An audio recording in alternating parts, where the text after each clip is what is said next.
the President has a very tall order. Ang sabi niya po sa atin, uh, pangalagaan mo ang media, lalong-lalo na sa mga probinsya dahil napaka-onion skin ng mga politiko sa mga probinsya, sa mga region.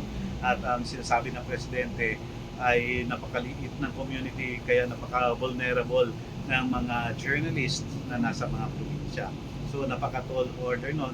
Specifically na ang Presidente ay talagang tinitingnan at gustong ipagpatuloy yung kalayaan ng pamamahayag at suportado niya ito, especially yung kanyang fight sa misinformation and disinformation. Ay, unfortunately, sa mga region, naririnig pa rin natin yung mga journalists na binabalikan ng mga politicians, yung mga nasa poder dahil sa kanilang reporting.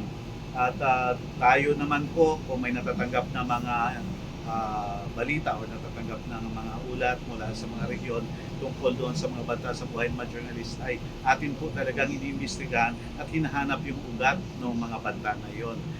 For example, sa mga region, when it comes to yung tinatawag nilang weaponization o yung lawfare, ginagamit po yung mga batas tulad ng libel, cyber libel, yung Data Privacy Act para balikan yung legitimate na pag-uulat ng mga mamamayan. Tayo po ay tinutulungan natin yung media sa kanilang defense, for example sa paghanap ng abogado para sa kanila, sa pagtulong sa kanilang pag-follow up ng mga kaso at pagtingin na magkaroon ng patas na investigasyon doon sa mga kaso laban sa media.